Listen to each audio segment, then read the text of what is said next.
Rewind 2021. There was a parade in my city. Number one pick, dancing in the street. Everybody was hitting the gritty. Cade arrived in the D, and it was live as can be. They can ball, but we didn't want Green, Mobley, or Scotty B. No shade. When he got hurt, everyone lost it. Storylines leaking, no faucet. Caught him wash when he broke his tibia. All the haters, time to get it ready, yeah. Everybody wanna be Skip Bayless. Wanna throw shade, okay, say less. Dudes went number one for a reason. It'll click by the end of the season. When he wins most improved player. Gonna be a movie, here's the trailer. Don't say I didn't try to warn ya. Co-signed by Win Benyama. Cade Cunningham. He was raised a Texan, but now he's Detroit flexing. Team USA, he was killing them. Got him effed up, let me quote Eminem. Nowadays, everybody wanna talk like they got something to say, but nothing comes out when they move and live. That's a bunch of gibberish and money lovers act like they forgot about Cade. Nowadays, everybody wanna talk like they got something to say, but nothing comes out when they move and live. That's a bunch of gibberish and money lovers act like they forgot about Cade. Forgot about Cade. They forgot about Cade. Forgot about. How you forget about Cade?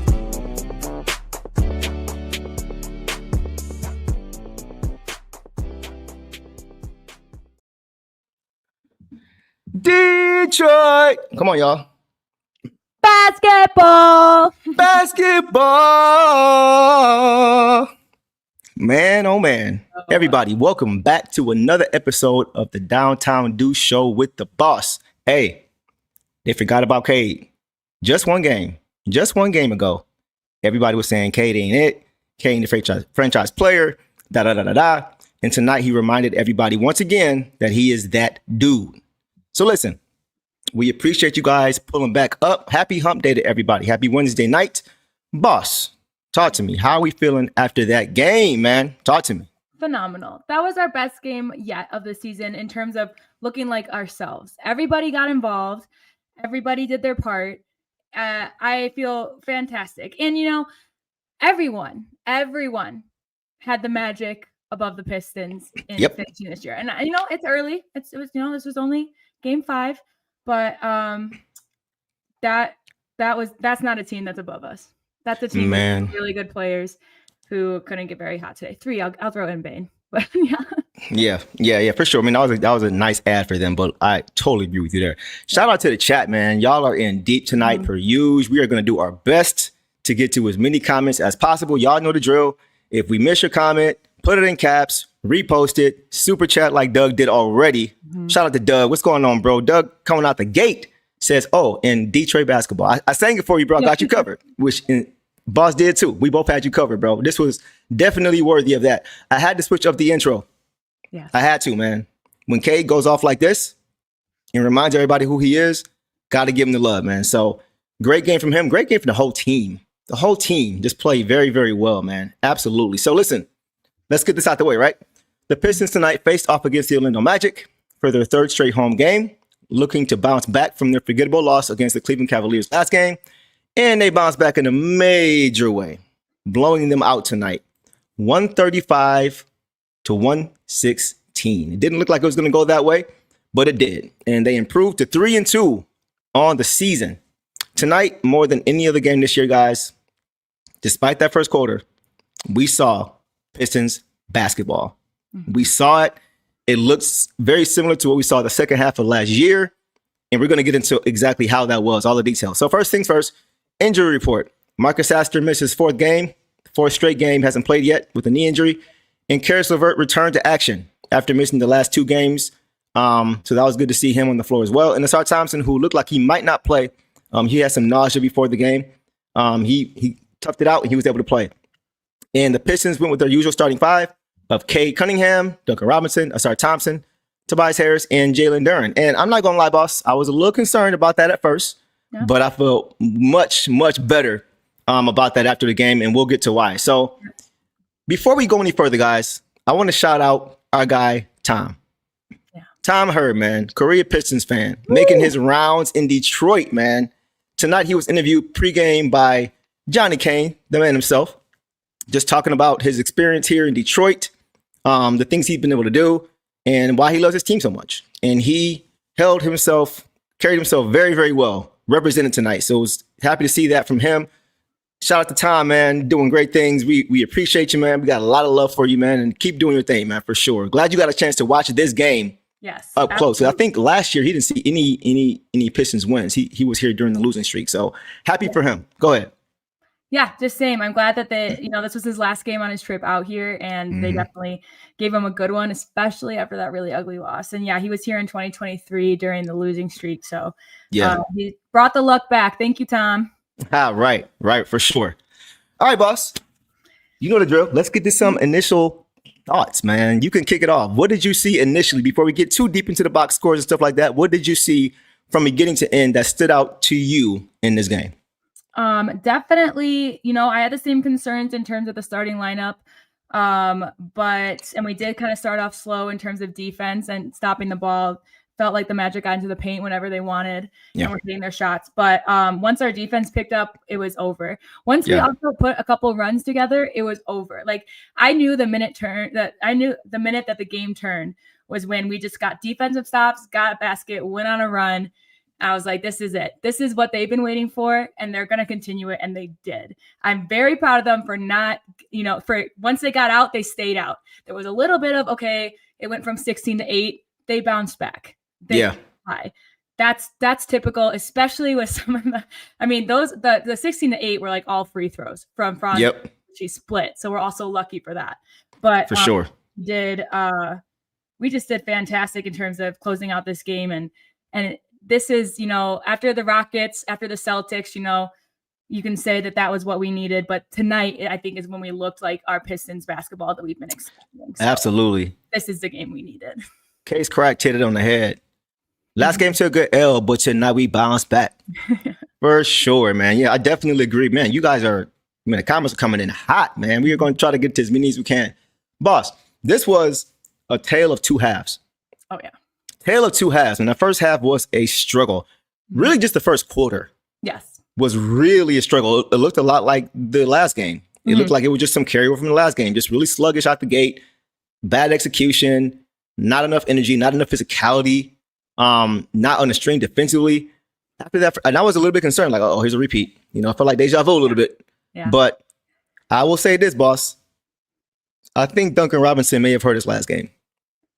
Yeah. And maybe not just us, but everybody who, who was just being honest with what they saw on the court. I agree.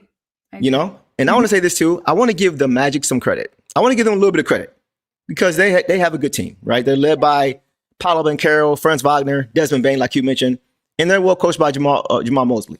This losing streak won't last that they're going on. It's temporary. They're still going to be a good team, but yeah, they have some stuff to figure out as well.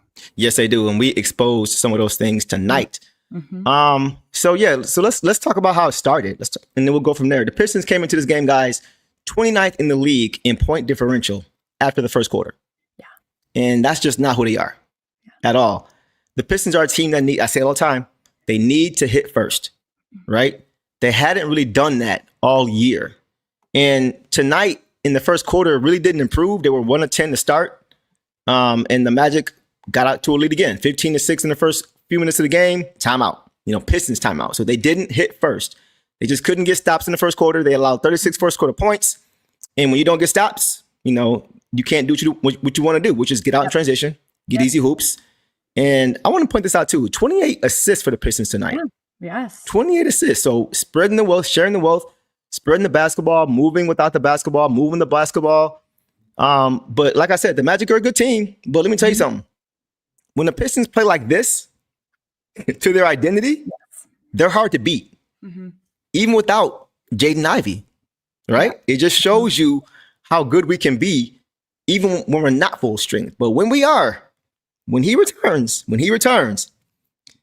things could get pretty ugly, pretty ugly. All right, so if you have no more initial thoughts, boss, we can get into, actually, let's get to a super chat here first from our guy coming back around always, Dominique Davis. What is going on, my guy?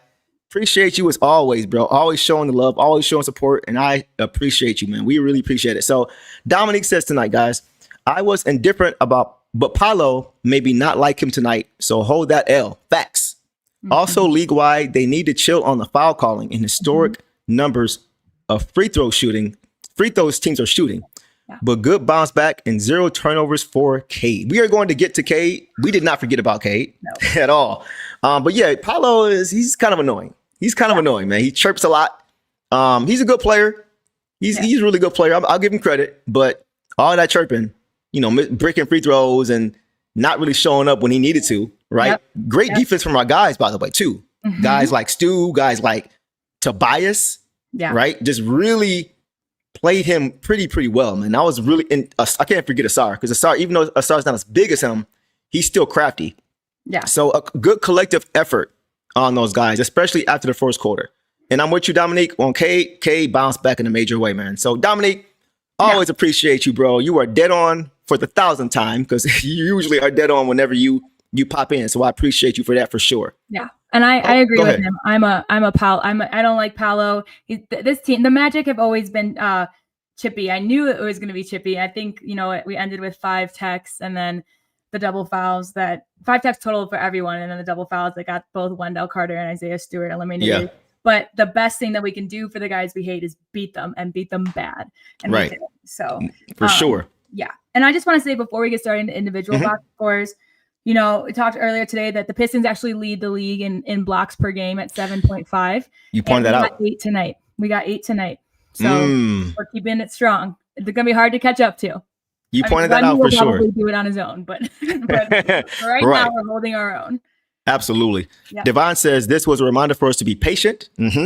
Patient for the season and on big trades. Right. We got to see what we have first before we start pulling the trigger. And that's what Trajan Langdon intends to do. Everyone, I saw this. I got to shout him out. He said, will you please give me a shout out in your videos? I love watching you talk about the Pistons. I'm a huge fan of you guys and Detroit Pistons. Please give me a shout out. Here is your shout out, everyone. Hopefully I'm pronouncing your name right. If not, let me know. Everyone, we appreciate you as always. Detroit Drew says, flu game Thompson. Flu game Jordan. I like it. Okay. Let's go ahead and get to some box scores, boss. All right. Let's start with our MVP All-NBA level player, Cade Cunningham, man. Cade Cunningham tonight. 30 points on 12 for 24 shooting, 50%. 1 of 7 for 3. 5 for 5 from the free throw line. 6 boards. 10 assists, 3 steals, 3 blocks, plus 27, highest in the team, in 36 minutes. You can go any which way you want. So I'm gonna give you the floor and let you talk to us about Cade. I mean, Cade's best game of the season by far, and everybody else got to eat too. It was all shared, and he still came out. I think that he has a chip on his shoulder. He had one in terms of some of the non-calls, how he was, driving to the basket often like Paolo and not getting calls on contact. He's used to it. We're all used to it. Yeah. He just really pulled that together and decided, this is my game. And I mean, he had some tough shots that he made. He really turned it on and basically blind in one eye, because I don't know how he did that with one eye closed. So basically, Cade got those numbers with one eye. And the 6 steals and block combined, amazing. Oh my gosh. MVP. And if this is the game that gets him going, watch out. Yeah, for sure. He started off slow too, like everyone else. He started off a little bit slow, came back and delivered a 30 point, 10 assist, double-double. Incredible. Doug says the pipes are primed tonight. Yeah, man. Yeah, I'm like 90% back. 90% back. You guys know if I got 20%, I'm gonna try to get on, but almost there, man.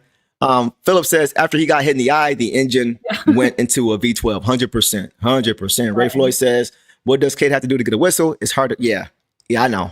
But despite that, he still did what he did, which was incredible. All right.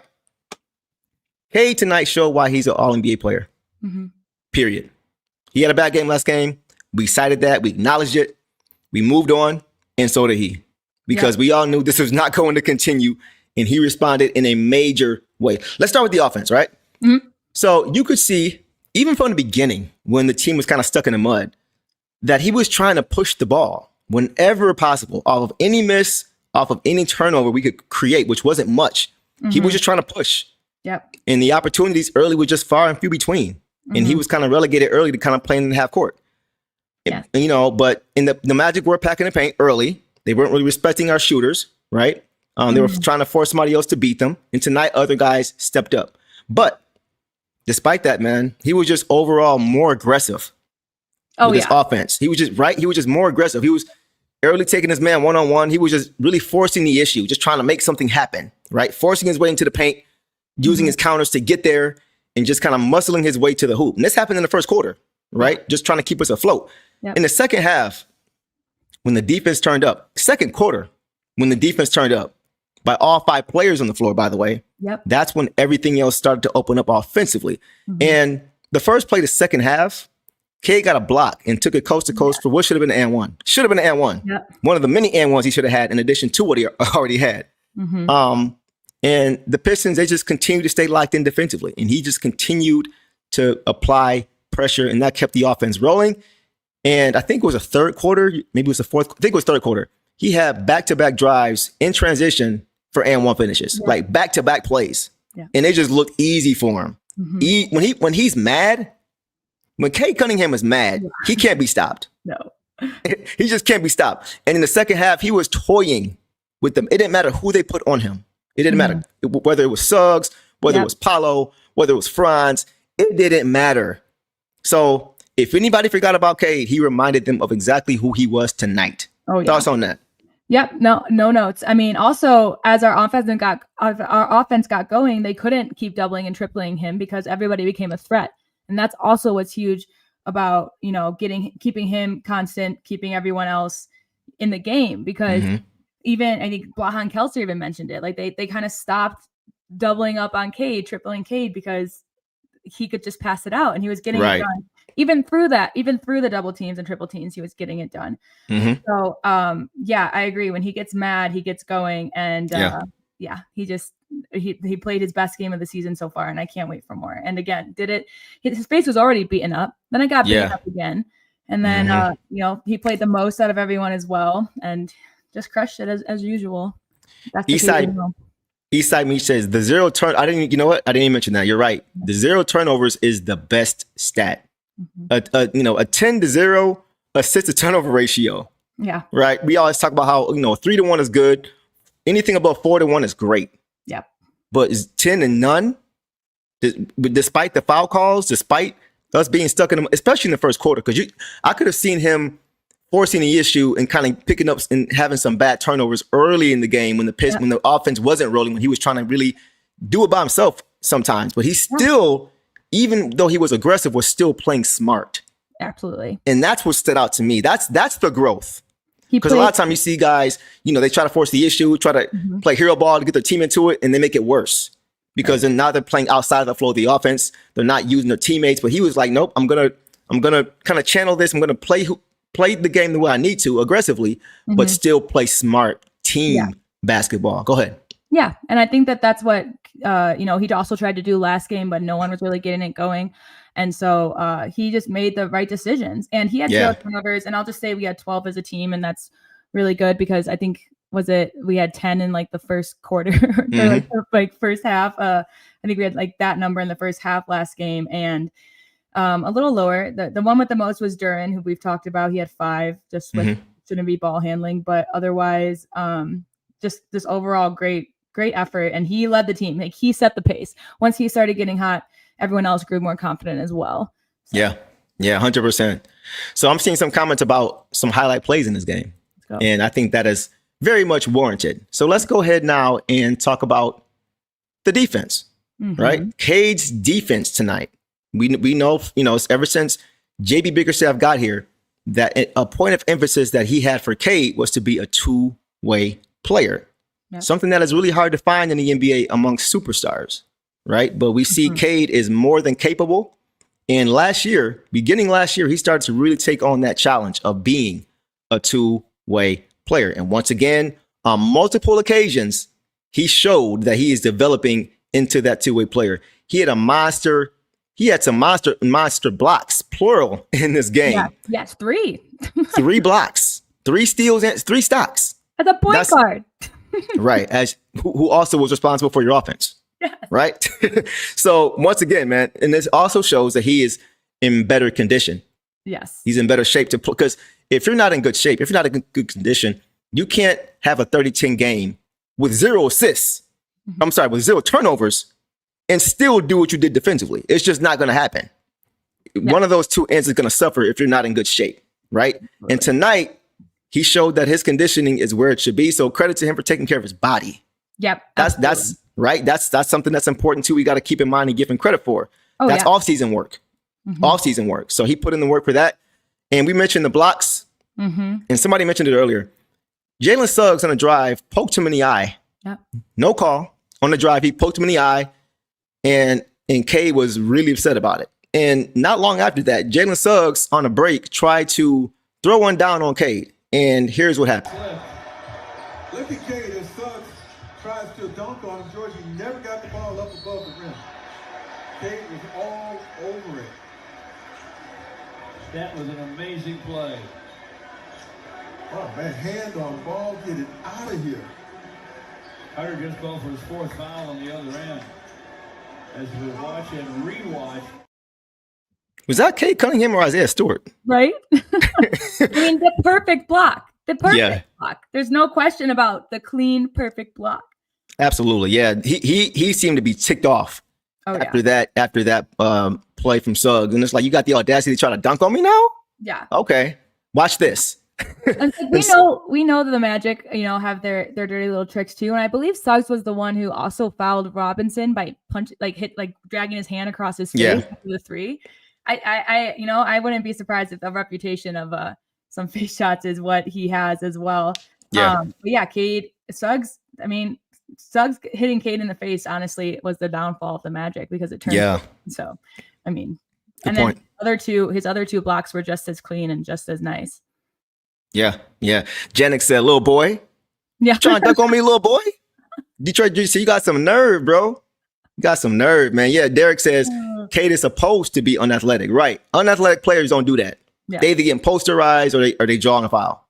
Yeah. So definitely, man, I had to show that play because I know we all saw it, but I just had to watch it again. It was a thing of beauty, man. And after that, Cade really just went on a mission. He played angry the rest of the game. You saw him barking after he was getting those and ones. You saw him yapping, talking. Like, I loved it. He really imposed his will, getting to the rim, just finishing through trap. He did everything tonight, man. And by the way, Cade is third all time in Pistons history with career 30-10 games. He's got 13 of them, behind only Isaiah Thomas and Dave Bing. He's got 13. He's way ahead of Grant Hill. Grant Hill only had 4. And Cade already has 13. And all those guys below and above him are Hall of Famers. So Cade is in great company. And if he keeps this up, he is going to find himself undoubtedly there as well when it's all said and done. Absolutely. For sure. Yeah. There's really nothing like you could go on and on about the game that Cade had today. It's awesome. Also, I'll call out Organic Lindo is calling Suggs Van Lith, and I appreciate that. From the NBA WNBA player. Yeah, that's hilarious. I like it. WNBA representation, even if it's talked about. We're talking about our opponent. I appreciate. Oh, for sure. No, I like it. You got anything else on Cade? We can go on all night, but anything else that wasn't mentioned? That's all I have to say. Organic says Dave Bing been pretty silent about Cade lately. Ooh. Yeah, because if you guys remember, I remember Dave Bing. No, we love Dave Bing, but I remember he was saying that he didn't think Cade was one of those guys that you could really build a team around as a franchise player. I think Cade has more than shown that, and a lot of people thought that early on, right? Because the team, the construction of the roster wasn't built to really put him in position to be successful. Wasn't a good team. Yeah. But you see when he has guys around him that fit what we're trying to do and that really complement his skill set, this is what you get. This is what you get. So once again, shout out to our dog, Cade Cunningham, man. Amazing game. Way to get back on track, bro. Way to get back on track, man. So I'm pretty sure this is going to keep up. I think this is going to be the start of something going forward for this team. Yeah.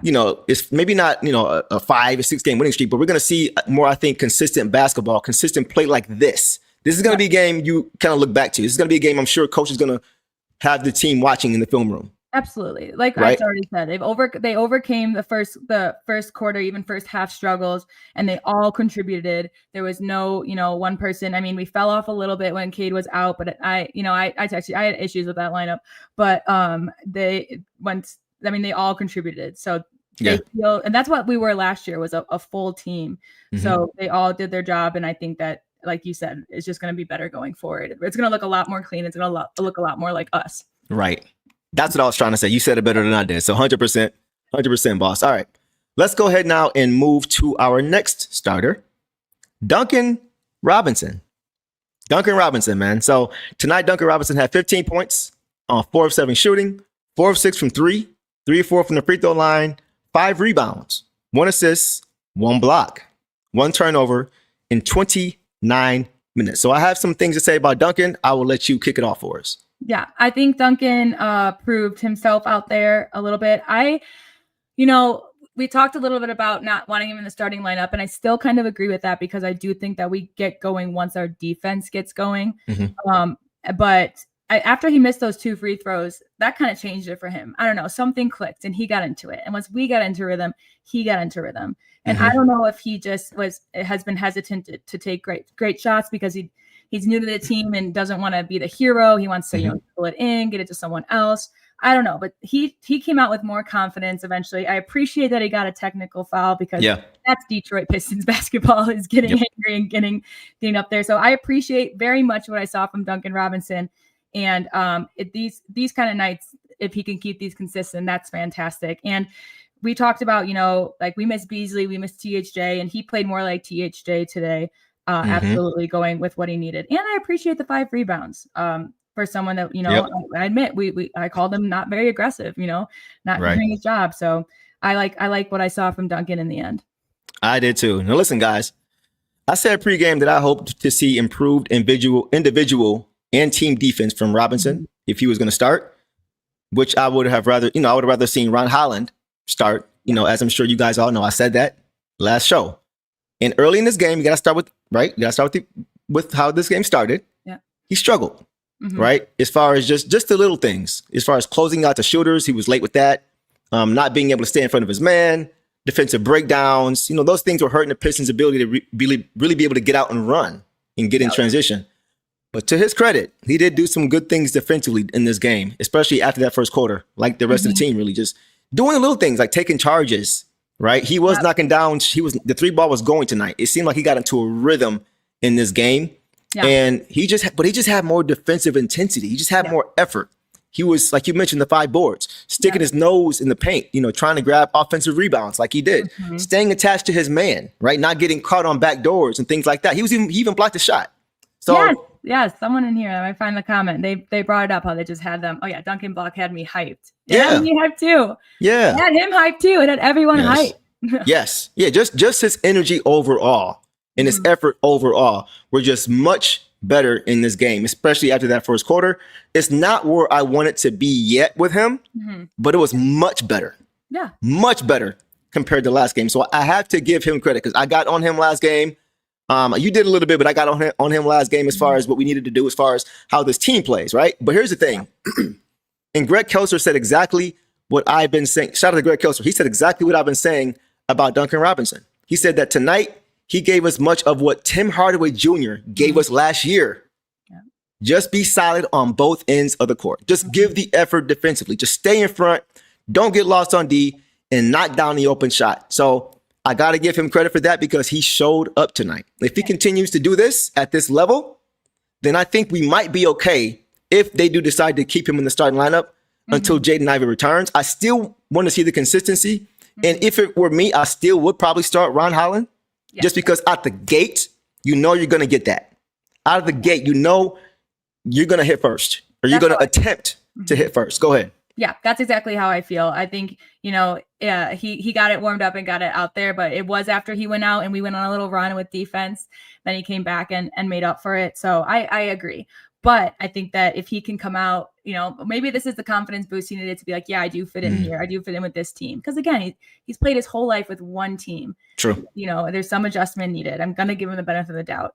But I do think that he will do better. And as long as he can start off strong too, that's fine. And he had, he did, being on defense, he did have some moments where he was like, he found himself on Banchero and he found himself on other things. And I think he did the right thing with fouling or on stuff. Or he made a play. So he the effort from him tonight was really good. And I'm happy about it. This is what we wanted, Duncan. Thank you. Yeah, for sure.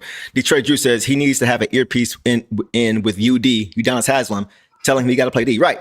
In the offseason, when he first arrived here, that was one thing that Udonis Haslem said. He said, we know you can shoot, but you got to bring some D. And this is somebody who played with him for pretty much all of his career. Udonis played with him for, I believe, most of his career for sure. So he knows him. So it was the elephant in the room. We understand that. Yeah. And we cited that. And tonight, I don't have really much to say as far as him because he gave the effort. Even if the shot wasn't falling, I still would have been content with how he played. Yeah. Because he controlled the things that he could control, which was just giving the effort and giving the energy and just being locked in on that end. Much like Tim Hardaway Jr. did last year. Yes, I feel like he also did a much better of moving to find his spot on the floor. I feel like their spacing overall, this game was much better. There wasn't a lot of confusion, and a couple of the shots he made were, in the corner with pressure. So that's also awesome to see that he's confident in taking those shots. And from 4 for 6 is awesome. And yeah, he just really stepped it up. Yeah, and he wasn't hesitating.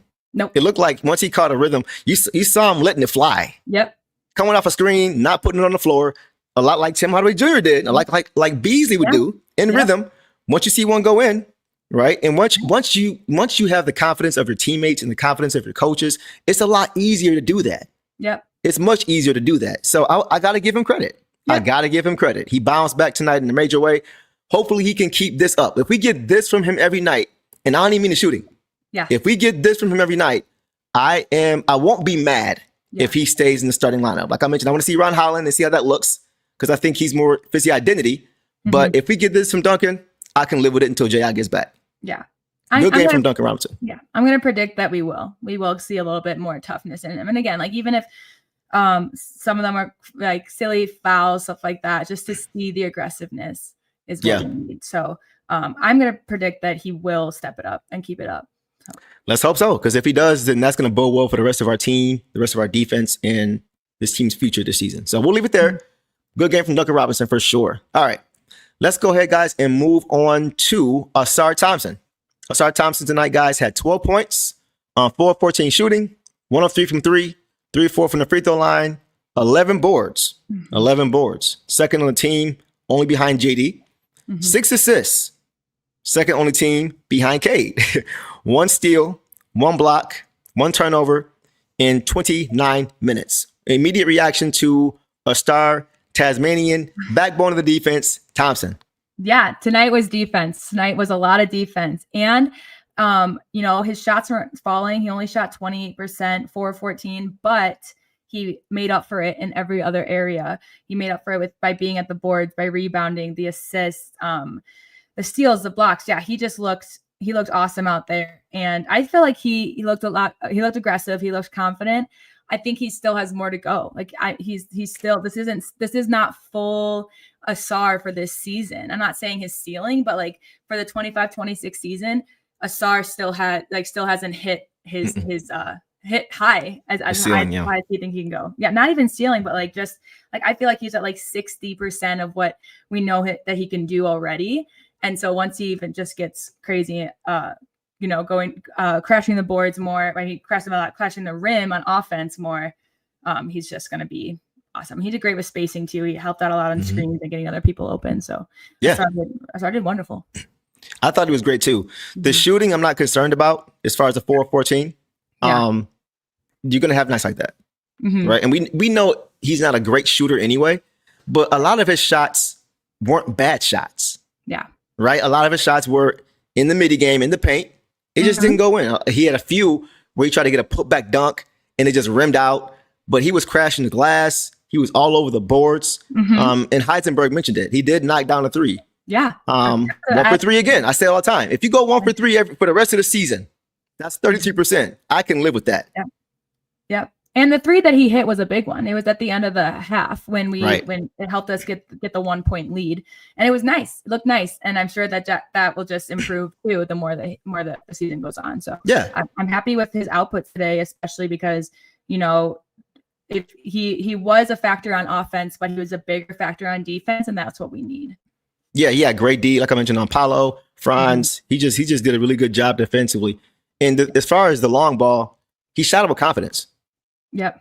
That's all I ask. Yep. If you're open, shoot it. All these reps with Fred Benson that you're getting in, working hard on your jumper, you know, it's time to reap at least a little bit of the benefits of that, right? So, and on the next three he took, I think it was the very next one he took, he barely caught rim. And guess what? I don't care. Yeah. I don't care. You have to make the defense respect you. Like Eric always says, Eric Vincent, shout out to Eric, you got to make the defense move, right? And the more he works on that jumper and the more he shoots it with confidence when they're there, the better for the team. And so he also made some nice passes. He had one pass in the second half to Tobias Harris in the corner for a 3. Beautiful pass. Great look. Great look. So he did a little bit of everything tonight. Yeah, we have some comments, a bunch, just talking about those quick fouls that he got in the game. How do you feel about them? Because for me, they were fouls. There was that screen I didn't agree with. There were a couple I was like, but I don't think I'm okay with it. His fault. Yeah, I don't think that any of them were silly. I think that they were just the way the refs were calling the game. So it was almost expected, but he didn't make any silly. He just played basketball, and they decided what contact was callable and what wasn't. Yeah, a couple of those were kind of phantom fouls to me. I'm not gonna lie. Yeah, it wasn't a bunch of just bad fouls where you're bailing the offense out, like we saw last game. You know, or he was caught out of position. Like it wasn't that kind of deal. So I can live with it because once again, the defensive intensity was lacking early in this game. So he was just trying to apply more pressure. Yep. And I can live with 1 or 2 fouls where you're applying more pressure that aren't bad fouls. Because sometimes it just depends on the referee. Yeah. And how they're calling the game. Yeah. And sometimes it takes a while to figure out how they're calling the game. And it's not always consistent. You saw JB Bickerstaff getting on them. Like, I think they called a foul on Ausar. And on the previous play for the Pistons on offense, they didn't call a foul for JD. And Bickerstaff is like, call it the same way. Call it. What about that foul? So they can get that one, we can't get this. So I'm okay with those because they weren't bad fouls. Go ahead.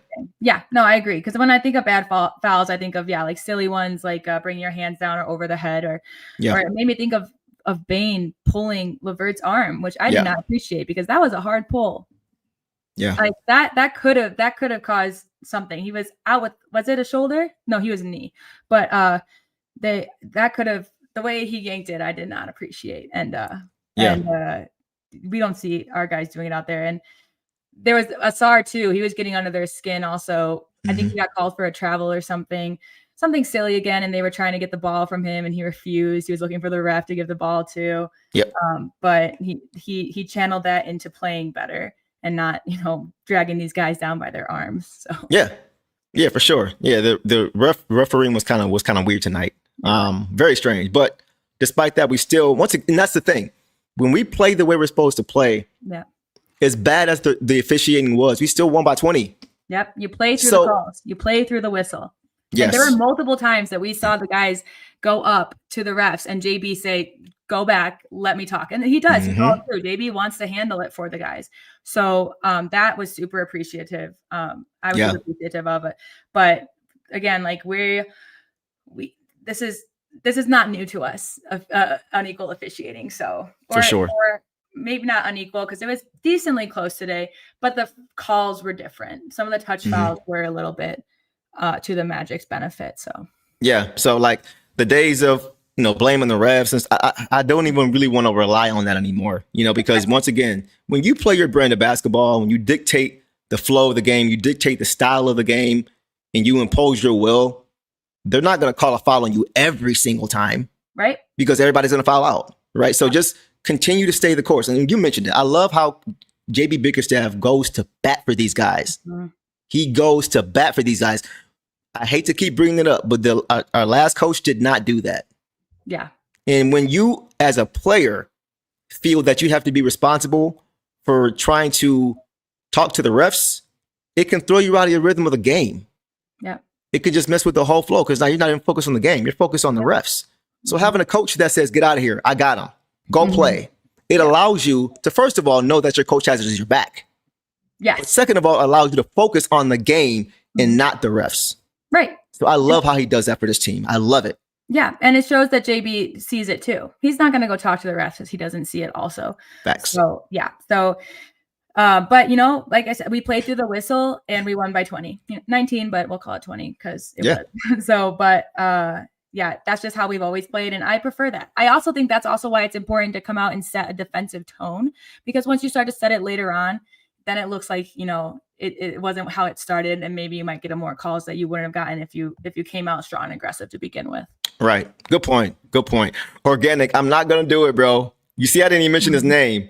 He used the government. I'm not even sure that's his real name or not, but Montgomery, that's hilarious. I don't Only like Montgomery, who's the only one I'm going to mention, is David Montgomery with the Lions. That's it. We don't associate Montgomery with anyone but David Montgomery.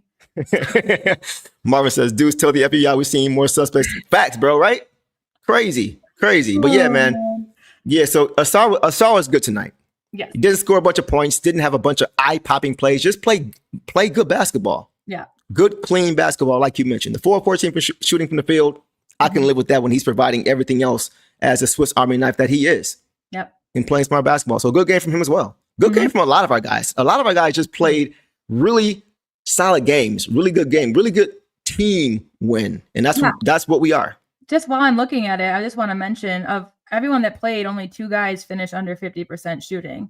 It was Ausar with 14, and then LeVert with 1 out of 5, who I'll give both a pass because Ausar made up for it, and LeVert played well for not playing yet with this team in the regular season. So other than that, everyone else scored above 50%. We had 6 guys in double figures. Yes. Almost 7. Almost 8. You're right. Wow. Yeah. So Stu and Javonte Green both had 9. Everybody else was in double figures. That's Pistons basketball, though. Yes. That unpredictability on offense and just being able to get out on transition and get easy buckets. When you do that, everybody's going to get a chance to eat. Yep. Exactly. But it's got to start. It's got to start on that end of the floor. And we saw night and day between last game and this game what wins and losses look like for this team. Yep. It was clear. So, yeah. All right. Let's move on to our next double-figure scorer, Tobias Harris. Tobias Harris, guys, second leading scorer tonight. 23 points on an efficient 8 for 13 from the field overall. 1 of 4 from 3, 6 for 6 from the free throw line. Guys, real quick. As a team, we shot 88% from the free throw line. That is very, very impressive. Very impressive, man. Especially when you're not getting the whistle you should be getting. Yes. Taking advantage of the ones you do get is important. And tonight, once again, Tobias Harris showed up 6 of 6 from the free throw line, 2 boards, 4 assists, 2 steals. So you're seeing these numbers, the steals, the blocks. Everybody's contributing in those areas. That's important. And he did it in 30 minutes. So what was your reaction to Tobias Harris tonight? I mean, just, again, one of our most steady guys, one of our most reliable guys. 23 points is fantastic. That's the second leading scorer tonight behind Cade. It's great. He did great. He hit threes. He hit mid-range. He got to the basket a few times, got where he wanted to. I think he did good about staying in front of people on defense. Let me see. He only had 2 personal fouls. So when with the steals, it's 2. I feel like when you're out there for 30 minutes and the defense, like the personal fouls really reflects the defense as well. So I think he did he's our vet for a reason, and I'm so glad that we have him still. I know that there are questions, about getting him back. He played great last season. He's been in every trade package, what if trade this season still. He's in every we should trade, he's in every trade package, but he just delivers for us night in and night out. And he sets a great example for the guys, the young guys, and he just does it all. Great leader. Yes. Great leader and great connector. Yes. Like, he doesn't hurt you on the basketball court. This too, what Aaron said. I love seeing at Banchero. Yeah, man. He played really good D on him too. After Paolo started barking, Tobias turned up the defense. You saw it. And he wasn't just like hard fouling him. He wasn't trying to send a message. He was just playing him tough, playing good defense. Ryan says Uncle T was about to toss a Werther's original after the chirping. Oh, that's funny. Let's get to this real quick. Mr. My City says, shout out to Javonte Green. Yes, bro. I was saying earlier this year, like he's one of those underrated sleeper pickups because of the type of game that he plays, right? Mr. My City says, shout out to Javonte Green, working his way to being a fan favorite. Yes, that's because of how he plays. Once again, he's showing to be a solid pickup. If Duncan can be consistent, Toby, AT, Cade, the list goes on, right? JD, Jaden when he comes back, all these guys. We just got guys. Yes. We have guys that we can just kind of plug and play. So it was nice to see that from Javonte. We'll get to him more later, but I wanted to shout you out my city because you gave us a super chat. So I appreciate you, bro. 100%. But yeah, Tobias, he just played well. He played very much in the flow of the offense. 8 for 13 from the field. Efficient. Yep. Not taking a bunch of bad shots. Getting to the mid post and knocking it down. Just playing like Tobias Harris. And he picked it up offensively. We said last game that we don't want him to consistently be number 2. Mm-hmm. But here and there, when needed, he can do it, right? In year 15, which is impressive. I know. Yeah. So a good game from Tobias overall for sure. I liked what I saw. Anything else on him? No, just he's just keeping it up. He's really keeping us together, I think, when we need him to. So he's just no notes. I have nothing but good things to say about Tobias always. So. Uncle T, we appreciate you, man. Great game. Great game for sure. Yes. Let's go to our young center, Jalen Duren. Tonight, JD had as many points as his age, 21 on 5 for 9 shooting. Guys, once again, I said this 2 games ago when we played the Celtics, right? He shot 12 for 13 from the free throw line. Mm-hmm. Tonight, he shot 11 for 12 from the free throw line. Man, so we'll come back to that. 12 rebounds, 2 assists, 1 block, 4 turnovers in 33 minutes. So, yeah, tee off on JD. Yeah. So, early in the game, my biggest complaint was that we weren't getting in the paint as much as the Magic were. We weren't getting to the rim as easily as the Magic were. And I just thought if JD could just get it deep in the paint over this team, he's either going to score or he's going to get fouled. And that's what happened once he did. Mm-hmm. He also had a couple good turnaround and shoot baskets. I think he played great D. He had a couple early fouls. The complaining started early, but he pulled it together. 21 and 13 are fantastic. It's just so funny because I know that he can do even more, especially, he had 11 of 12 free throws. I mean, so more than half of his points are from free throws. So imagine him, bringing it to the basket every time. He's going to have 30 points, 40 points. He might have a 40-20 game one day if he keeps getting after it, whether it's getting the ball at the hoop or getting fouled. Right. He just looked great. And I think this is the kind of intensity, he was aggressive. That was a whole team. I think my word for this game today is aggressive because the whole team was aggressive. This is his best game as well of the season so far, I would say. Yep. So yeah, props to JD. I'm loving what I'm seeing. And again, only 21. I mean, awesome. Impressive. I mean, like the last between those 2 games, the Celtics game and this game, 23 from 25 from the free throw line. Most guards don't do that. Yeah. Yeah. Right. And so that's why before I was saying early last season when he started off slow, when he was shooting, I think 58% from the line from the first 15 games, I'm like, come on, bro. Like you have touch. You got the touch. Exactly. Right. So it was just all between the years for him as far as just focusing on that. And he hasn't even really tapped into his offensive bag yet. Nope. Yeah. A lot of it is just off lobs, rim running, offensive rebounds, or quick finishes when he gets it in the post. Yeah, he had that one. He had that one where I think he started at half court and took it all the way. Did a little spin move. I don't know if it was Banchero got to the basket. I was like, that's nice. I like that. But he has the green light. He has said about shooting, and I wonder if his practicing his mid range and everything has benefited him in terms of free throws as well. So I mean, I'm sure it has. And I don't wonder, but I'm sure it has. So, like you said, he's not even close to hitting his offensive potential because we know he can get it done at the rim. We know he can get it done at the line. So now it's just testing where else he can get it done. Not behind the screen, not behind the perimeter anytime soon. I don't want to see any JD shots behind the perimeter anytime soon. Not for the next at least year or 2. Yeah. Right. It's just not needed. But he didn't. He didn't take any tonight, right? So I got to give him a lot of credit, man, for really just playing to who especially defensively, man. We know the Magic, they like to put pressure on the rim. JD did a great job of contesting without fouling tonight. Yes. Right? He had a couple nice swats at the rim on Jalen's sub. He smacked it off the backboard. Yeah. Right? Just really active. And I will say this. I would have liked to see the Pistons, when it came to JD, helping the helper a little bit more. Yeah. Because there are a few times when the defense would break down on the perimeter and, their guy will get by hours, whether it was Duncan Robinson or whoever it was. And JD had to come over the side over to help to block the shot. And when he did it, there wasn't any help side defense there to box out or to try to crash the glass to help the helper, right, to help JD. I agree. So that's the one thing I want to see improve. And it's game 5, right? So there's time for that. But that's the one thing that stood out. And it wasn't even just JD. Even when Stu would try to help out and try to contest a shot, there was nobody on his backside that was at a box out or help him out. They were getting a lot of second chance finishes because of that. So that's the only thing that stood out to me defensively that was glaring. Is nobody was helping the helper. So that will come with time. But as far as JD, he did some really good things, man. We talked about the discipline defensively, him running the floor well when the Pistons were trying to get out and run.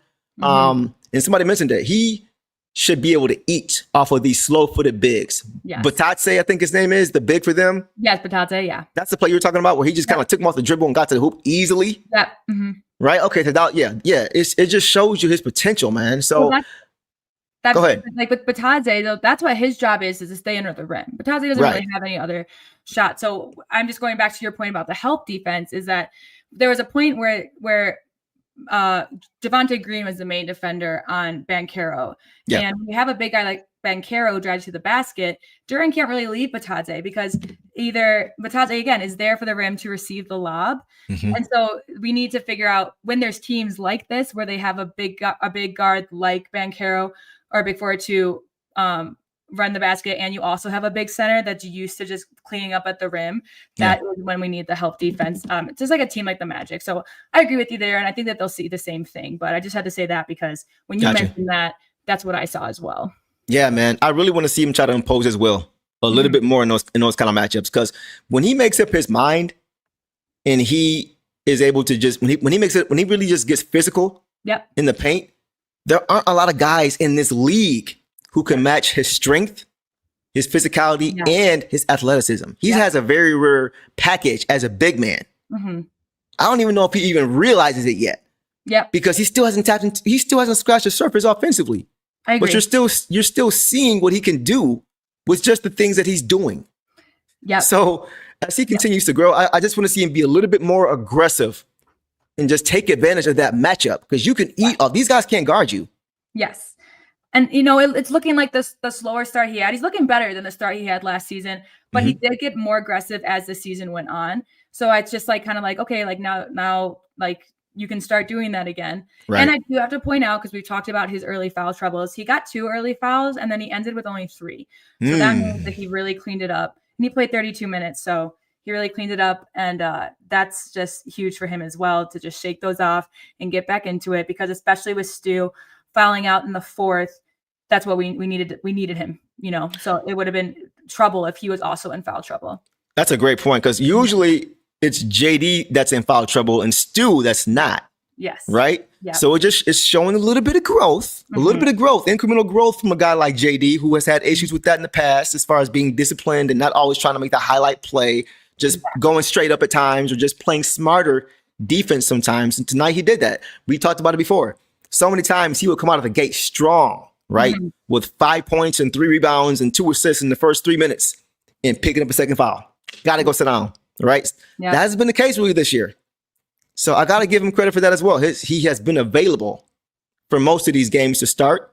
And he's making strides. It's still crazy to me that people last year wanted to trade him for guys like Nick Claxton and Vucevic.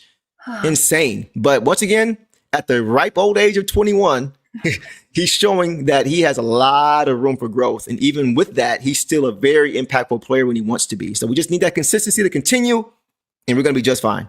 Absolutely. And I think, again, just like everyone being involved, when they work together as a team and they all get to eat, that's confidence. That's confidence going into the next game, that they're like, hey, I can rely on you and you can rely on me, and we're all going to get the job done together.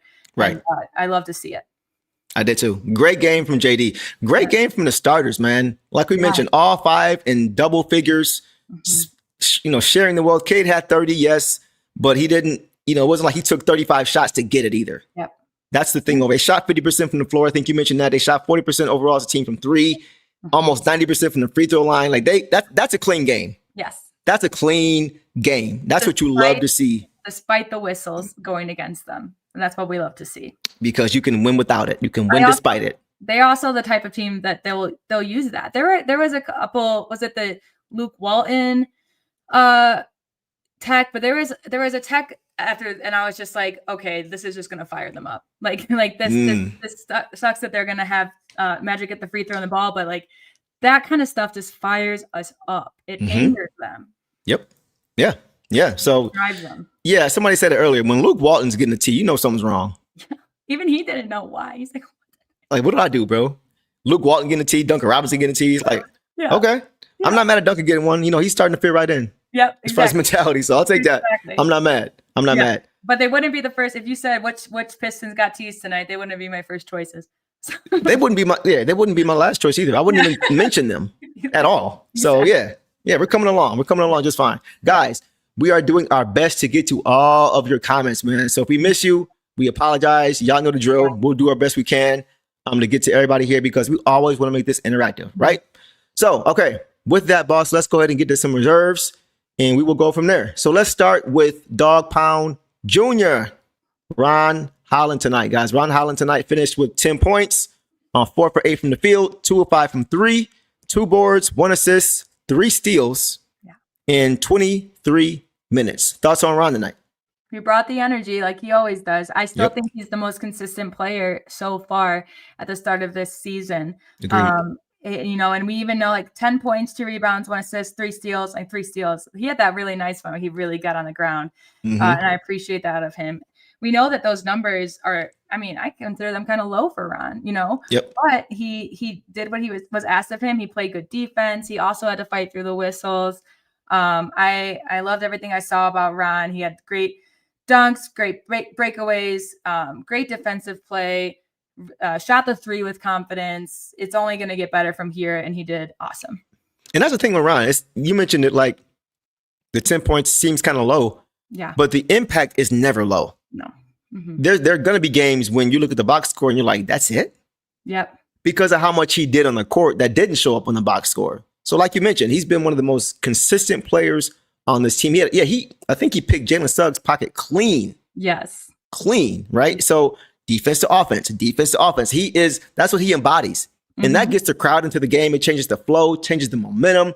It can turn the tide of a game. So that's what Ron Holland is. And that's why I was saying I want him to start, because out the gate, let's get that. Yes. Out the gate. But I'm okay with different now. But yeah, Ron was really good tonight, man. He was able to push the basketball. And he gave Cade something of a creator on the court. Yeah. Right. We know he's not a guy, offensive hub or anything like that. He's young, got a long way to go.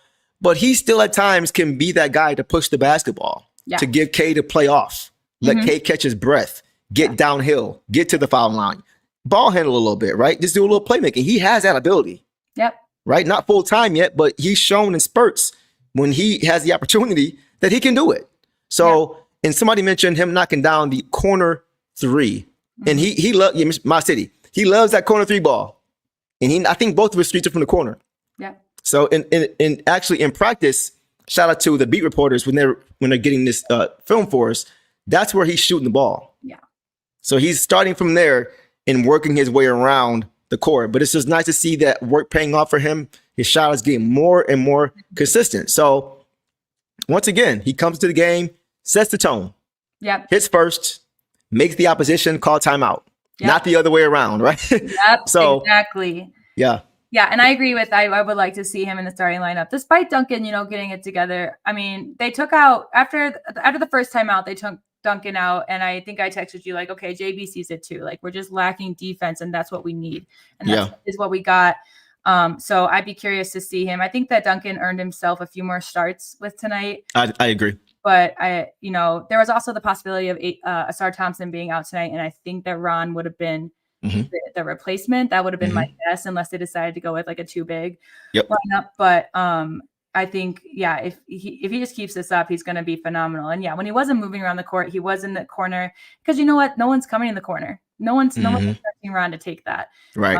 And I think that if he just keeps working on that, keeps getting more comfortable, eventually he'll be able to make threes off of screens. He'll be able to shoot, kind of catch and shoot wherever he is on the court. So someone earlier said, Ethan, I just thought this was interesting. His effort has been most consistent. I wouldn't say that about his play though.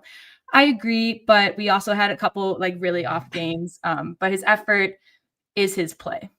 Yeah. I mean, I still think his play has been one of the more consistent, because think about it. our team as a whole hasn't been consistent with their play. Exactly. Yeah. So when you're comparing it to the rest of the team, I do think he has been one of the most consistent players as far as his play and his effort, right? Because we've had stinkers. The Chicago game, stinker. Cleveland Cavaliers game, stinker. Those were team stinkers, right? So it's not just him in those games. So I think as far as a team, he still has been one of the most consistent players because all of our guys in those other games were not consistent. But in the games that we have won, there have been some inconsistency with guys, but not him. Yeah. So I do think he has been one of the most consistent players with his effort and play. So that's just my personal opinion, but I want to get to a few comments here. Lawrence says, sorry, Cade, everyone. I appreciate the accountability. I appreciate you calling everybody out or calling yourself out. I appreciate that. Organic says, in the words of Barkley, Ron been shooting that thing. He definitely been shooting that thing. He's fearless. He's fearless, man. Like, he definitely does not care about the last shot. He is going to keep shooting the basketball, and that is what is going to make the defense move. So great game from Ron, man. He is a menace. Like Ryan said, he is a menace. His tenacity and spirit is contagious. Yes, it rubs off on the players. It rubs off on the fans. And it rubs off on the opposition in a negative way. Yeah. Because he's able to turn the tide and the momentum. So he never slows down. Even like some of his fouls, it's because he's moving too quick or grabbing too quick. Like he never slows down. And, you know, I mean, he's young, but I mean, that's just who he is. Again, like the last game, even when he drives to the basket, he always seems out of control. He's just fast. He's just a fast guy. He just wants to get from one side of the court to the other as quickly as possible. And he does it. Ryan says, you could say Jaylen Brown game rubbed off. Literally rubbed off on him for sure. Yeah, I think Jaylen Brown's rubbed off on a couple guys this year. Yeah, he shaved his head. He did it. Good. Yeah, because everybody and their daddy know what's going on with his hair or lack thereof. Yeah. So we'll leave that there. But yeah, great game from Ron, man, for sure. For sure. I figured this is who we're talking about next, so I thought I'd bring it up. Go ahead. Ron and Stu have been consistent spark plugs off the bench every game. Yes. So I was going to say the next most consistent would be Stu, and I figured that's where we're going next. So. Let's do it. Let's go to Stu. So tonight, Stu guys had 9 points on 4 or 5 shooting. One of them from 3. He's been knocking down that 3 ball, man. 5 boards, 1 assist, 2 blocks, 18 minutes doing Stu things. What were your thoughts on Stu?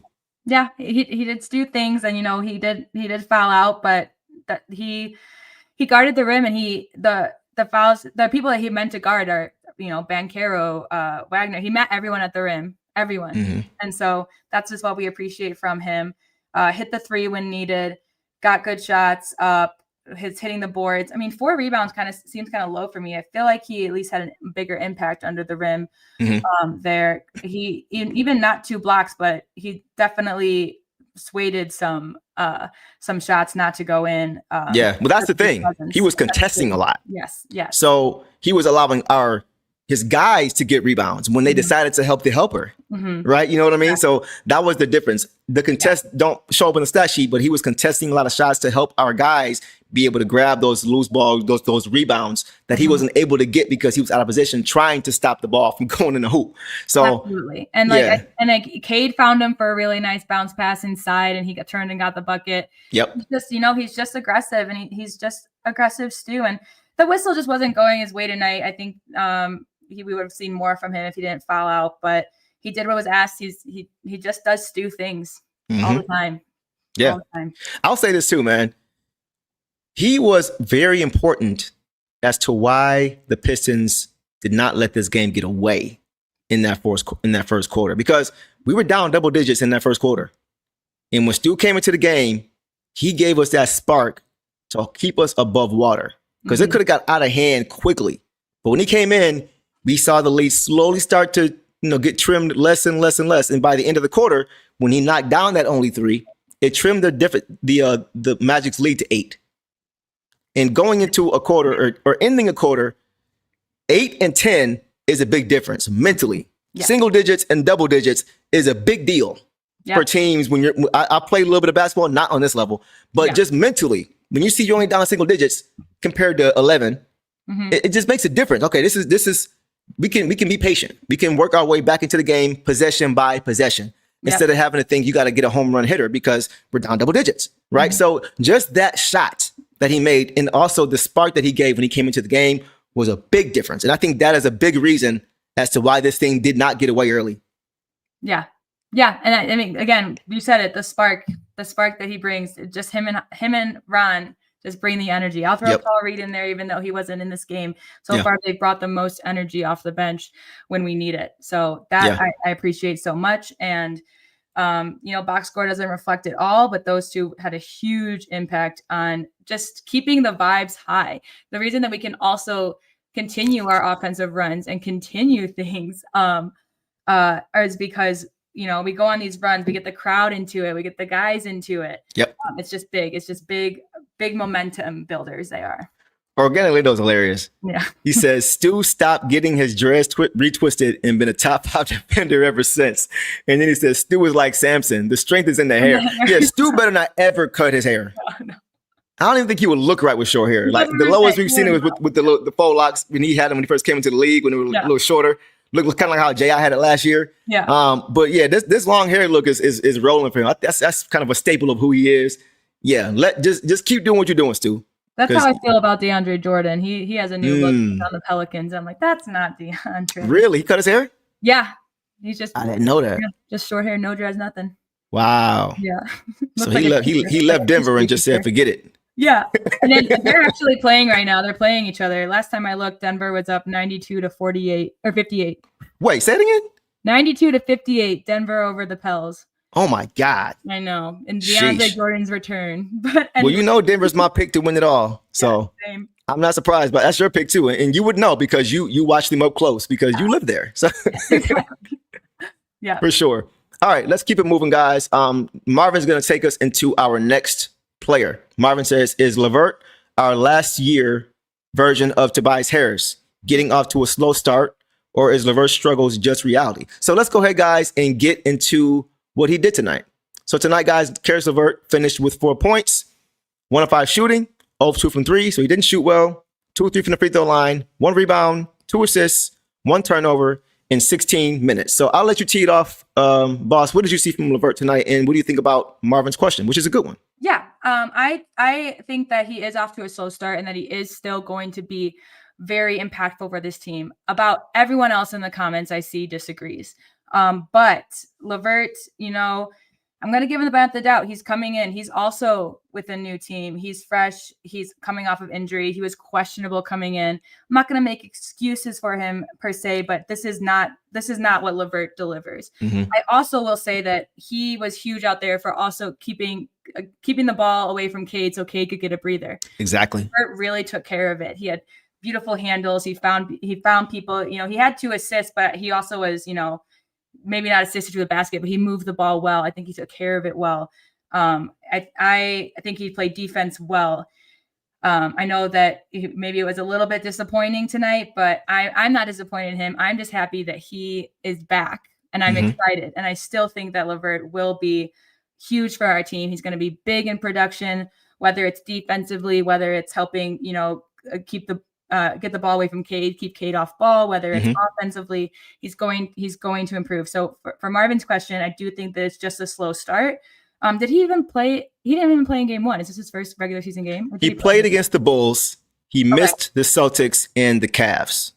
And the Rockets. Okay. Yes. Okay. So, hopefully he's feeling better.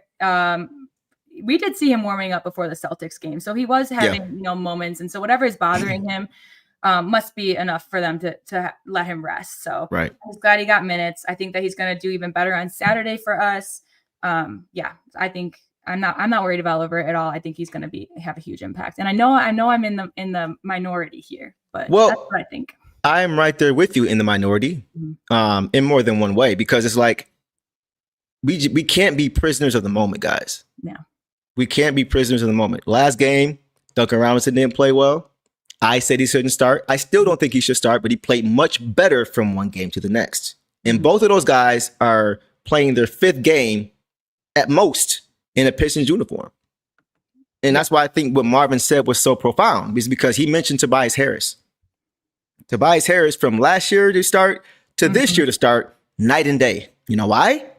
Because he had no reps with them last year. He had no idea what his role was coming into this team last year. He didn't know what he was going to be for this team. Now he does. Yeah. And now you see he was one of the best players on the floor by far tonight. So we got to give these guys time. We can't say after 5 games that a guy is trash or a guy is this or a guy is that, especially when this same guy has played for our coach before. He's played for Coach Bickerstaff before. So he knows what he's going to have to do eventually. Now it's a matter of getting comfortable with his teammates. That's what it's about. So he is not playing. This is his second game, guys. Yeah. Second game. So he's not going to come out blazing. Malik Beasley, who was our best player off the bench last year, didn't come out blazing. Didn't happen. They're not the same player, but the impact was the same to start. Beasley was better, but Beasley had played more. He had more reps with these guys. Caris LeVert is going to be just fine. Yeah. I think it's going to be just fine. And like you said, he takes pressure off of Cade as far as not having to have the ball in his hands all the time. That's why I thought he would be the most important acquisition between those two of him and Duncan Robinson. Yeah. Because he's a dual guard. Go ahead. Yeah. Well, I just think, again, if you watch him, I was watching him, like he handles the ball the best, other than I would say Jenkins behind Cade. Yep. And who played tonight. Like everyone can bring it up the court. Like Tobias, I can trust him to bring up the court. I can trust Ron. You can trust some guys. But LeVert, he brings up the court. He handles it. He runs the play. He gets it done. Like it's just a different, if you just pay attention to his style, like it really is beneficial trusting him with the ball. Right. So, and I know that people have their opinions and maybe LeVert doesn't work out. I just don't see it. He was who I was most excited for in our offseason. I've been a big fan of him for a few years now. I really liked him on the Cavs. I don't think he played his ability on the Hawks. Right. But I think that he's going to get the hang of it here because he does fit in and it will click. And it's not going to be at game 30, game 35. It's going to be at, in the next few games. It's going to be by game 20. He's going to have a role, especially if he stays in and healthy. I know that's really frustrating to have, a guy that's injured and you just want to see him pop off right away, you know, but he got in, he did what was asked of him. He could have done a lot worse. And I think he's just going to do better. Yeah, I agree with you. Let's get to some comments here on both sides of it, just to have a good conversation. Organic says, my thing is about consistency, dudes. Duncan is wildly inconsistent and Caris is consistently unavailable. 5 games, man.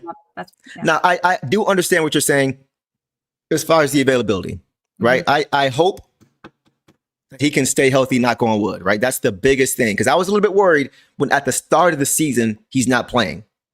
It's like nothing happened in game for you to get hurt. So why are you not playing? That did have me a little bit concerned. That has me more concerned than anything. Not the on-court play once he gets the reps.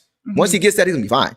It's just the availability. If he can be available, I think he's going to be fine. If he can't get the reps to be an impact player, right? So I do understand Organic's point there. Let's just see how it goes. If he is continuously in and out of the lineup throughout the year, okay, then I'm with you 100%. But 5 games in, he could go from missing the first 2. He could play the next 20, 25. We just don't know.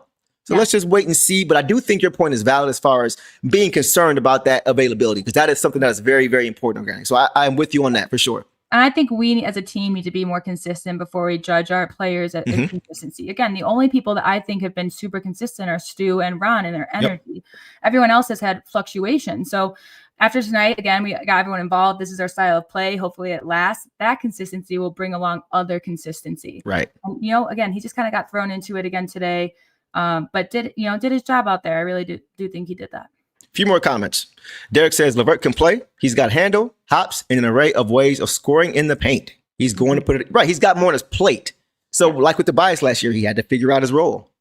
I think Caris LeVert's going to have a bigger role than what Tobias has, especially offensively. So it's going to take longer for him to understand, like it did Tobias, what his role is and how he's able to implement that with his new teammates. Yeah. And then also Ethan says, we're asking LeVert to do more offensively. Exactly. We're asking LeVert to do more offensively than a guy like Green too. That takes more time to figure out. You got it. You got it. It's just going to take some patience, guys. That's literally all it's going to take. Let's see where we are 15, 20 games, 25 games into the season and see how we look compared to now till then. The same way we did last year with Tobias, with Tim Hardaway Jr., with Malik Beasley, because we saw them all take jumps at that marker. So let's give these guys the same grace and the same time. Guys, we're not 1-5 like we were last year this time. Or 1-4, right? We're 3-2. So we're in much better shape than we were last year, even with these new additions. So let's just give it a little bit of time. Give it a little bit of time. Overall, I think he was okay. Wasn't a great game, but he did have some moments, especially considering he's played 2 of the 5 games and he's brand new. So he'll be fine. I think he'll be fine. All right. We'll leave that there. Let's get to a few more guys, boss, and then we can call it a night. Let's get to one of your favorites, Javonte Green. Javonte Green tonight, guys, had 9 points on 3-5 shooting, 3-4 from 3, 2 boards, 1 assist, 1 steal in 17 minutes. Go off. So I just have to say, first of all, I wasn't expecting so much Javonte Green off the bench. And, you know, like more than Chaz, it's honestly Chaz. And then LeVert's coming back, Sasser. So I don't know. I wasn't expecting so much Javonte Green, but they're really showing their trust in him. And he is just killing it defensively. He came in a little slow. He had a little issues, pulled it together. His finishes at the rim gotta be a little better. Go ahead. Yeah. But he also comes off as a guy who's, you know, scrappy and determined and wants to just get the job done. So he hit some big threes. He made some great defensive plays. He only finished it with two fouls, a foul in each half, because I remember looking at his first half scores because I thought that he was kind of the unsung, like role player, unsung hero for us that helped us get it back to us leading by 1 instead of being down. But I think he just plays really good defense. And I just implore everyone watching, hold on 1 second. We have to stop. What's up? Look who just joined. Hey, our dog Tom. What up, bro? Detroit basketball. Had to hit it for Tom. Tom, look, bro. I'm not sure how long you've been here, but look, we had you covered, bro. We saw you, man, superstar. We saw y'all just talking to Johnny Kane. Hey, it's funny because you hit him with the what up though to start, and he had Johnny dying laughing. That was hilarious. So shout out to you, bro. Hey, I'm glad we got a nice win for you. You know, you was in the front row, I think. So it was happy for you, man. I know last time you were here, it was during the losing streak, and you didn't get to see a dub. So you've gotten 2 dubs here, I think, since you've been here. So shout out to you, bro. So proud of you, man. So happy for you, man. Let me know when you're leaving. I'm gonna try to get with you again before you leave. I think you're leaving Friday morning, so hit me up. Shoot me a DM. Let's talk. But yeah, shout out to Tom, man, for sure. Go ahead, sir. But I mean, I was finishing up with Javonte. I mean, I'm just really excited for him. I think that it's just starting for him as well. But I was going to say to the people before I saw Tom's comments was that I implore you guys to watch the way Javonte plays defense. Watch how he stays in front of his guy, how he moves, how he pressures. He makes guys pass. Makes guys pass. You're not shooting over him. Right. And so I just, going forward, if any of you, Javonte Green doubters out there, just watch how he plays defense. And that's why he's in there for 17 and a half minutes a game. Facts. And then, Cade, when he's playing with Cade trusts him to make the shots. Cade trusts him a few times at the rim, didn't work out. That's not going to get better with those. Got to get better with those. He's going to get better. Yep. But he just gets the job done on defense. And again, that's what we have been talking about is when we're getting on defense, it hypes him up. If we get a stop, if we get a big stop, a block, a steal, a deflection, it really just changes the atmosphere for our team. Swing plays. Yes. Swing plays. Plays that can swing the game. That's what he does. He is a 3-and-D guy that'll surprise you with some other things. Yeah. He's super athletic too, but you're right. He knocks down the open shot. And he can defend. Exactly, Paper Chungus. He can defend. He's got a pulse, like Ron. He's got a pulse, like Stu. He's got a pulse. Like those guys, the bench brigade. That's why I like those guys coming in together. As of right now, I would like to see Ron start, but as of now, I like what those 3 bring as well. Because when they come in, as soon as they come in, you have instant offense. They're instant defense. Yeah. Right away. And he's a reliable 3-point shooter. He's got great form on the shot. When his threes go in, it's just no rim. Yep. He's got a really, really good shot. And yeah, he was really big tonight. He was really crucial to us being able to turn that tide once again. Yeah. Because we know early on, once again, the Pistons, they couldn't get out and run. Yeah. When he came in, when Stu came in, when Ron came in, they were able to run. I love watching the Pistons when they play and just watching this. Yeah. Yeah. Steal, exactly. Bucket, steal. A transition offense, right? A fast transition offense. Yeah. Yep. That's what he provides, man. So he was really big tonight. I mentioned the finishing. He's had a couple games now where he's got point blank shots in the rim. It's like, man, go up and dunk that, bro. Go look up his highlights, guys. His vertical and his athleticism is crazy. I think he's 32 still at this age, but he's still super duper athletic, man. Let's go up and dunk that. Throw that down, bro. But aside from that, man, I love what he brings to this team. Another great addition by Trajan Langdon and JB Bickerstaff. Those guys know the type of guys they want, and they go out and get them. Once again, Devon has said this all the time.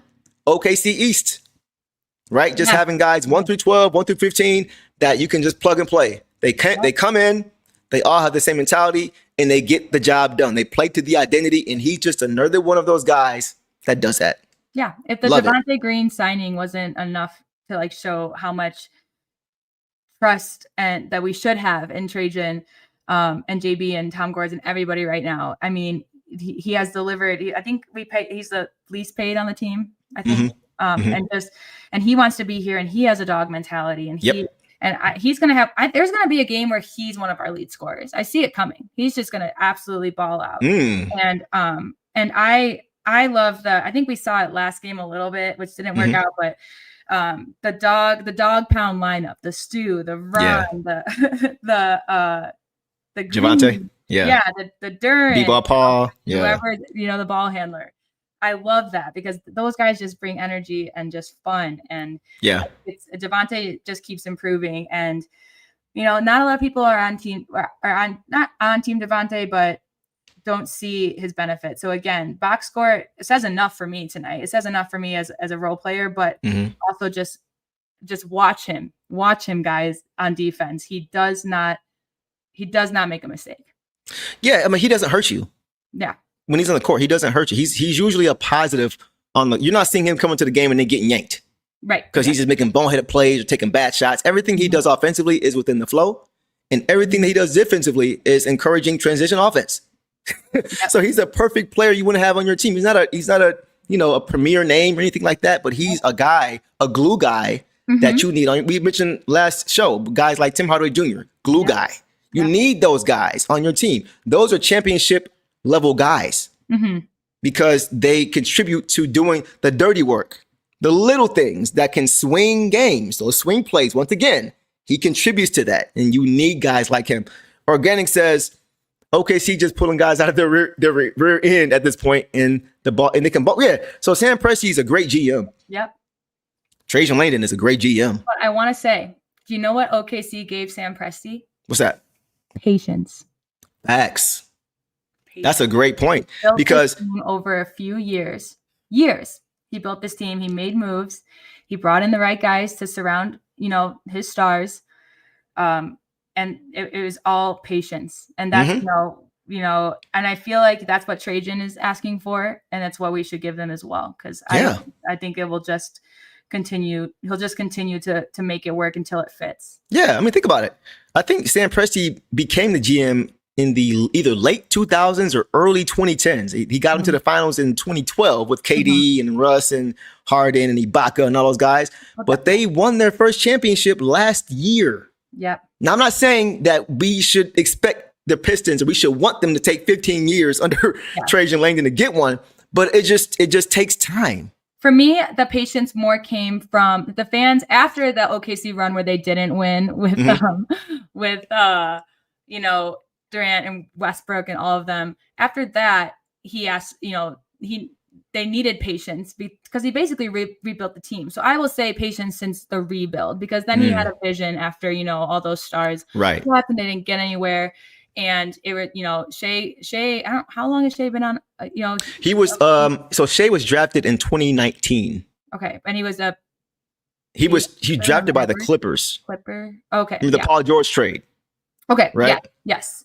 But but that was, 6 years ago. And so the patience though was like, I would say 4 or 5 years of patience from him but what some people and the Pistons want to do is, sell all of our young guys now for a star that could maybe get us the win. And then we, have to rebuild but for me, the 5 years of patience worked out for him, and he did make moves. I'm not saying he kept everyone. He kept who we needed, and he drafted people like Jay Will and stuff. I don't know which one's Jay Will, J Dub, but you know which one I'm talking about. But brought in Caruso off the Bulls and to complete the defensive prowess and stuff. So I think what Trajan did last year was phenomenal. What he does this year is phenomenal. We just trust him to see what's cooking, because I do. He earned my trust after 1 year. For sure. And we just don't need to jump into anything big. I totally agree. Some interesting comments here we're going to get to before we move on to our last few guys and call it a night, guys. Marvin, Javonte is a Darvin Ham type. I love that comp, except he's a better shooter. Yeah. Better shooter. Darvin Ham couldn't shoot threes. I think he'll be meaner. But Darvin was mean, though. I know, but I think mean. Javonte will be meaner. You think so? Okay. Yeah. I mean, I know you watched the 04 Pistons when they play, so I'm not gonna fight you on that. I ain't gonna fight you on that. But I do think that's a great comp, Marvin. He's a big, strong, compact, athletic guy who gets up into you, who can change the flow of the game. That's a great comp, Marvin. I like that a lot. Let's get to a few more. Organic says they fumbled Harden and learned their lesson. Ooh, and it's funny because when I first saw this one, it made me think about what he said after. He just beat me to it. Don't fumble J.I., Trajan. Yeah. Exactly. Right? I'm not saying that J.I. is going to be James Harden or he's not going to be, but the point is Harden was a critical piece to that team, and they decided to keep Serge Ibaka instead of James Harden, right? That's something that I'm sure he probably lost sleep over until last year. Yeah. So you gotta keep your young guys. If if you give them an opportunity and they show that they are on a certain level, you gotta keep them. You gotta find a way to keep them. And I think that he's aware of that the same way that you are, Organic. That is a good point as well. And if we keep J.I., we're gonna get him a championship. We're not gonna send him to a team. Like the Clippers now have turned into Harden deserves a championship, but he's not going to get it with this Clippers team. Nah, he's not. I think he's done. Sadly, I think the best chance for him was with the Rockets when they were up 3-2 on the Warriors in 2000. I think it was 18. I agree. And they were up 3-2. CP3 got hurt in the game when they went up 3-2, and then they lost the last two games. They shot like a record's worst from 3-point, like 1 for 30 or something crazy, and they lost. That was, I thought, his best chance to get a championship. Or if he stayed with OKC and had. Or if he stayed with, right, 100%. Yeah, we're on the same page for sure.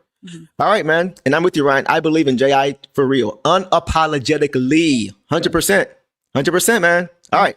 So let's keep it moving, man. Javonte Green, solid game, good game. The type of game we need from him, for sure. All right, guys. Anybody else you want to get to tonight that stood out to you, boss? We got a few other guys that played a couple minutes. Let's see. Not really stood out, but I'll say, it was good to see Paul Reed. I thought we would see him earlier, especially when Stu fell out. Yep. I think he would have been beneficial, but like we've talked about, we're not going to see him every game. Yep. And then Jenkins, was in there, didn't do much. Chaz Lanier, had a steal and then a nice pull-up jump shot. Yep. I hope we see more of him soon. Yeah. So, guys that didn't really make an impact, they kept it, they went in and had fun. And we talked about this last game. My positive was that everyone got to play, but I said, I want this for them for a blowout. And that's what tonight was, is we had the blowout. So we were able to afford putting in our guys instead of getting blown out and letting them run out the clock for us. Like last game. Yes, exactly. So now we felt confident enough to put them in there. And the more we do that, the more these guys grow and can become reliable in the future when we need them, because we will. And it's dual beneficial because, like you mentioned, those guys can come in, they can get some reps, they can get a lather, they can get comfortable, and our main guys can rest. Yes. It's a beautiful thing when you are up and, the camera shows the bench, and the bench is just like this. Yep. They're all laughing. They're chilling. It's early in the fourth quarter, and they're just chilling. That is a nice thing to see. Yep. And that bodes well for teams who are trying to make long playoff runs. Take care of your business early. Don't play with your food, right? Win the games you're supposed to win. And tonight they did that, and they were able to get some rest. And that's going to, those few minutes of rest in the fourth quarter, cumulatively over season, that adds up. Yeah. That adds up. Yeah. So that's a great point by you. I think you're 100% correct. And I will say, just overall, the Pistons weren't, mute to the sayings about how everyone assumes the Hawks, the Magic, teams like that will be above them. So to be a team that's being projected to be above you, whether it's game 5 or not, that's got to feel good also. And to beat them well, to beat them bad. So I'm sure that they feel good about themselves that way. I'm glad we have a break for our guys coming up. There was a nice 3-game home stretch and stuff, but I'm glad we have a break. We don't play. We play late Saturday night, but I'm glad. I think that that's going to be huge against the Mavs, when we'll definitely need our big guys for that. Especially when we're traveling to, Mexico City. Yeah. You know what I mean? Which I think is dope. I think it's cool that they're getting the opportunity. And I think it's good they're getting that off the back. They're going there off the backs of a win.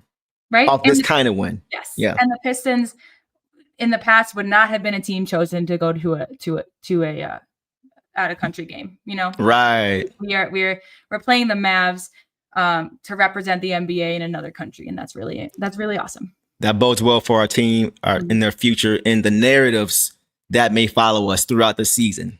Yes. I agree with you there. Matty Fresh, what's going on, my bro? Matty. I got a chance to officially meet you, man. At the Celtics game. We were at Harry's and it was real good dude, man. Real cool guy, man. I'm glad I got a chance to put a face with the name.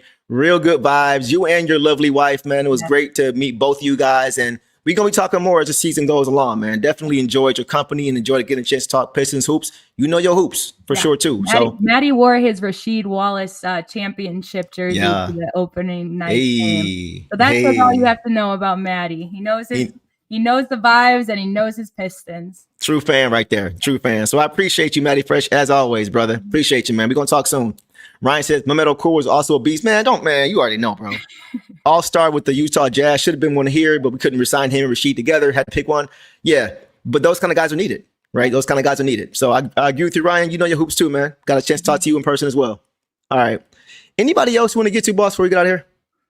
No, I look forward to, I'm hoping that, this kind of win, this looked the most like us from last season, from what we wanted to do this offseason. This looked the most like us. I think it's a turning point because even when we won against the Rockets, I didn't feel like we were at 100% our game. And so now I think we're there. And now it's just, consistency, like someone brought up. Let's see the consistency. Mm-hmm. And I'm excited. The Mavs will be a fun matchup. They'll be fun. It'll be fun for sure. Last comment before we get out of here. Ethan says, when do you think we'll see Klintman? Good question. Only after injuries, or is JB going to give him some run this year? I want to see him play real minutes and figure out if he will be anything for us. I think it's kind of tough for him right now, especially when you have guys like Javonte Green playing as well as he is. And we know Javonte Green is the more physical player. Javonte Green, I think at this point, he's not as talented as Bobby Klintman, right? Bobby Klintman can do a little bit of everything. He's a Swiss Army knife, right? He can score. He can put the ball on the floor. He's a great facilitator. But he doesn't have the experience yet. Javonte Green is a vet. Yeah. He's been around this league for a long time, and guys trust him because they played with him, right? So I think that is kind of working for Javonte and working against Bobby. I think in certain situations, maybe if the team is just stuck in the mud and we're trying to get somebody a different look, trying to get a spark, something like that, or there's foul trouble, I think that may be the opportunity that comes for him. I don't think it's really about talent with Bobby. I think it's more so about experience and reps. And I don't know if he's going to get that considering how well guys like Javonte Green are playing right now. So we'll see. But I don't think he's in danger of being off this team. I just think that right now he may not get the time that I may have thought he would have gotten before we got a guy like Javonte Green, right? Yeah. But a guy like Javonte Green makes it a little bit harder for him to see the court, especially when Javonte Green is knocking down a three ball the way he is as well. So we'll see. And I agree. I agree with you. And, you've always been a bit Klintman man as well. But it is like the games like this to be able to go get ahead enough to let our guys in.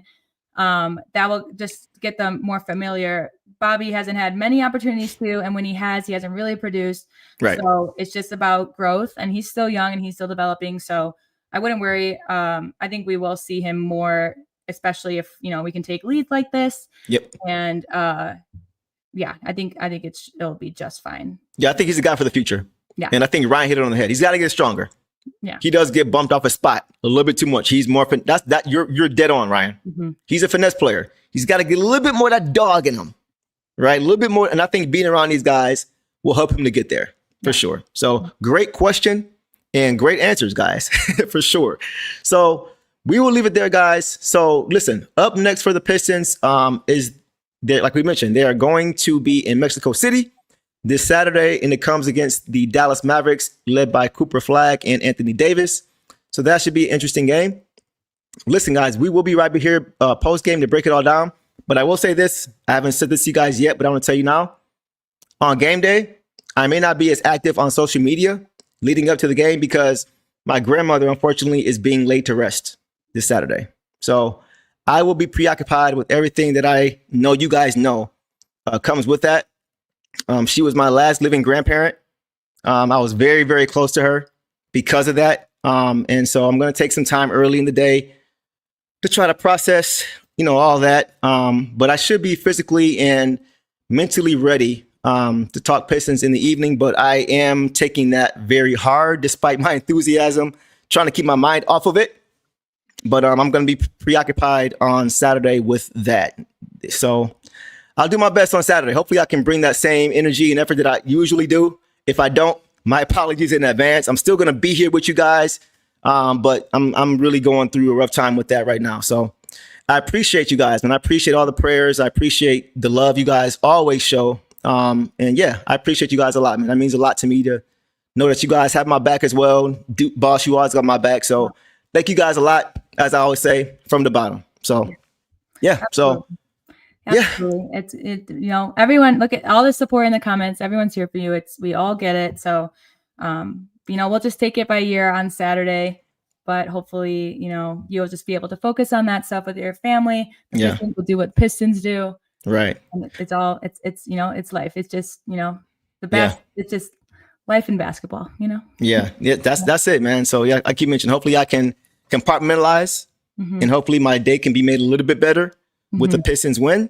Right. So we'll see how that goes for sure. But Miyuki, Mega Hustler, Marvin, Ryan, Organic, all you guys, Ethan, D, all you guys, man. I really do appreciate it. I'm not just saying, I really do appreciate you guys showing me that support, man. You guys know how it is with family when you lose somebody. So just taking it one day at a time, man. Like they say in Fast and Furious, just trying to take it 1/4 mile at a time. So we'll leave it there, guys. I appreciate you guys. Much love to you guys, man. With that, we are going to wrap this show up. Everybody be safe. Yeah. Have a great night. And keep your loved ones close, man. Yeah. Do not take them for granted because tomorrow is not promised to any of us. So with that, you guys know the drill. Much love to you guys. Detroit versus everybody. See y'all Saturday night. Peace. Tolu Smith here. Make sure y'all subscribe to my boy Downtown Deuce ASAP. Come on, man. Destination restoration. Destination restoration.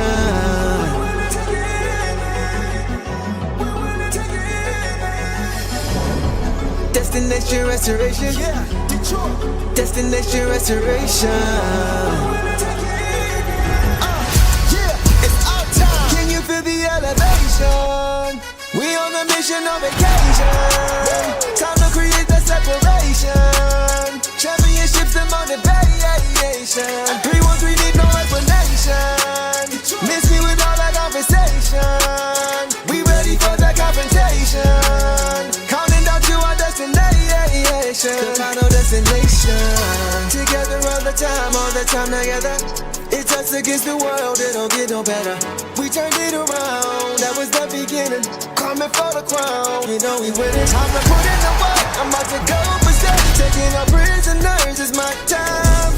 Yeah, I know that it hurts. Tearing break out the church. You don't wanna see me in my prime. The mission is to ring. We're caught in everything. In the city, supporting the dream. Vision new I never seen. We deserve to be king. It's all or nothing, no in between.